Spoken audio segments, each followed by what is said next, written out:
All right. Sorry for the delay. Um, let's just jump in. I already gave everyone a few minutes. I hope everyone is surviving this snowy morning. I love it. I think it's great. I luckily don't have to go anywhere for a while, which is nice. If you do have to drive somewhere, I hope that you are safe out there. But I am glad and excited that you're joining with us in this 21 days of prayer and fasting, and we're on day 6.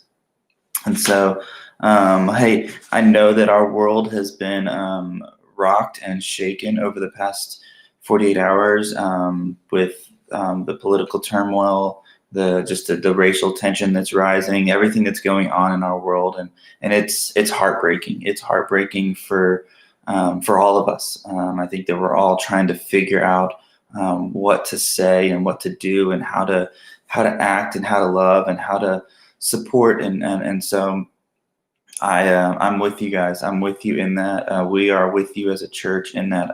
Just trying to figure out what to do. But know that that we're here. Know that we love you. Know that we are. If you need support, then that's what we want to do.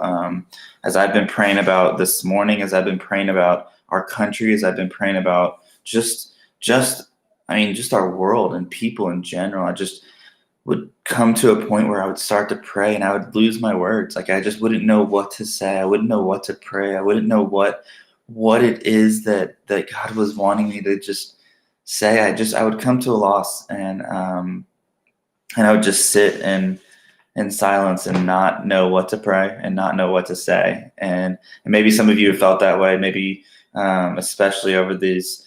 I say past 48 hours, but honestly, over the past year, over the past years, maybe it's been that this hurt and this brokenness has been happening, and maybe it's something that you don't know what to pray. And so I went to John 17, and I used, I feel like, a reliable source. I used Jesus' prayer, and so in John 17.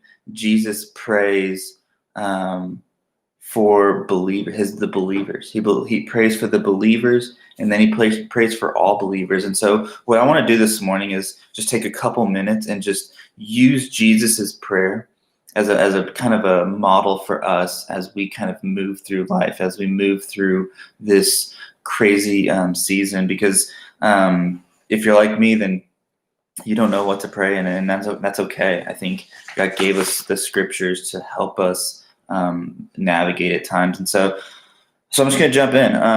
Again, this is the prayer that Jesus prays for his believers. This is the prayer that Jesus prays for people. One of the last prayers recorded on earth that he prays is in this section is John 17. We're going to start in verse 13.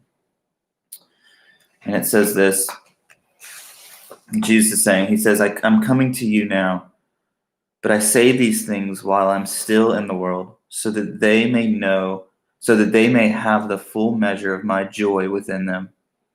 I have given them your word, and the world has hated them, for they are not of the world any more than I am of the world. My prayer is not that you take them out of the world, but that you protect them from the evil one. I love that. In verse 15, Jesus says this. He says, my prayer is not that you take them out of the world, but that you protect them from the evil one. I love this. This is it just kind of like, when I read this, I immediately just was brought back to honestly, I was brought back to the movie Hunger Games. If you've ever seen the Hunger Games, it's a great 4-part movie series, whatever. And I'm not making any statement of, I don't think forget it. But the Hunger Games, there was a point in there that one of the male character was captured by the bad guys, and they used this drug on him that made it hard for him to know what reality was, and he couldn't tell what was reality and what was the dreams and what was attacking him and all these things. And one of the phrases that his counterpart Katniss that she would use to try to bring him back to reality, try to bring him back to focus, is that she used the term, she always said, remember who the enemy is. Remember who the enemy is. Because in his mind, like he was put in this drug-induced state that he thought the enemy was everyone around him. He thought that the enemy was all of the people that were in the room trying to help him. He thought the people that were just next to him were his enemies. And Katniss would always say, hey, remember who the enemy is. And Jesus is saying in one of his last prayers on earth, he says, my prayer is not to take them out of the world, but to protect them from the evil one. The evil one, he's saying, protect them from Satan. Protect them from the devil.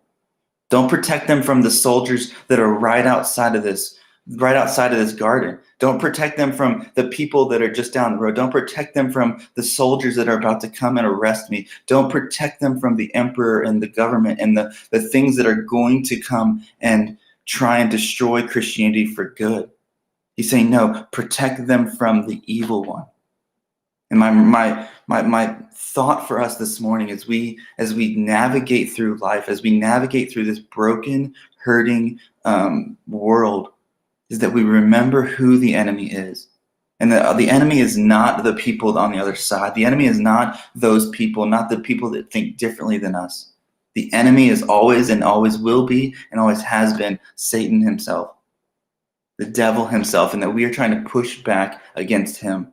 We're trying to push back against who he is and what he stands for, not against other people. Other people are doing the same. Like we're in this together. Remember who the enemy is. That's my first thing to take away from this verse is that we don't have to fight people. We need to fight against the enemy. And so Jesus continues to pray.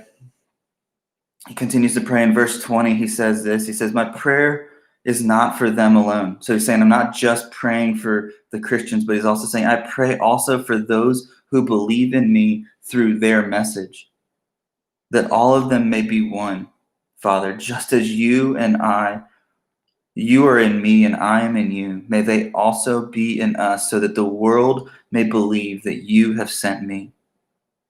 I have given them the glory that you gave me, that they may be one as we are one, I and them and you and me, so that they may be brought to complete unity. Then the world will know that you sent me and have loved them even as you have loved me. Jesus is praying for his disciples. He's praying for these men and these disciples that have been following him for years. And he's saying, my prayer is for them to be unified. But more than that, my prayer is for them to be unified, but also everyone around them to be unified. Everyone that hears the message that they share, that they be in complete unity. So first is we remember who the enemy is. Second is that we walk in complete unity. Anything less than complete unity is, what did I say? Anything less than complete unity is not what Jesus is praying. I don't remember how I said it. I said it really clever earlier this morning, but anything less than complete unity is not what Jesus is after. Jesus is after complete unity in our families, complete unity in our church, complete unity in our cities, in our countries, in our world. He wants us to be in complete unity. What does that look like? I don't think it means that we agree on every topic and on every thing, but what it means is that we are fighting and we are moving in the same direction.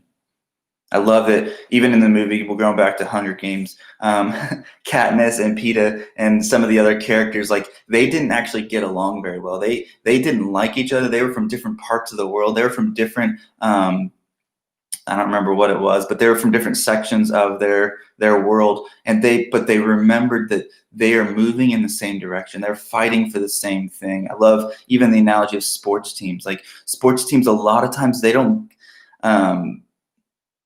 I remember reading something in a biography that they were saying that the greatest sports teams of all time were not ones that were the best of friends. They were the ones that were most unified in their direction, the most unified in their purpose, the most unified in what their goal was to win a championship. It's not that they just had to like each other. We move in the same direction. So my challenge to us this morning is to remember who the enemy is and to be in complete unity and not to be in compliance with one another, but could be in unity to say, hey, you're trying to figure this out just like I'm trying to figure this out. You're trying to walk through, you navigate this world just like I am. I'm going to walk in the unity. I'm going to walk in an understanding of knowing that we're all just trying to figure it out the best we can. And I'm not going to throw daggers. I'm not going to throw darts at people just because I may not understand. I may not see their whole story. And so that's my challenge, to remember who the enemy is, and that the goal for us is complete unity. Because when we are in complete unity, then I love that the way the word even says it in verse 23. At the very end, it says, they may be brought to complete unity, period. Then the world will know. When we get to complete unity, then the world will know. Well, that's it. That's all I got. I love you guys. Hey, this weekend, be safe with the cold weather, but join us Sunday morning at 10 a.m. online for church. Pastor Robbie has got an incredible sermon message for us. Be there 10 a.m. We'd love to see you there. Other than that, we love you guys. Be safe. Be safe driving. Love people. And that's it. See you guys. And now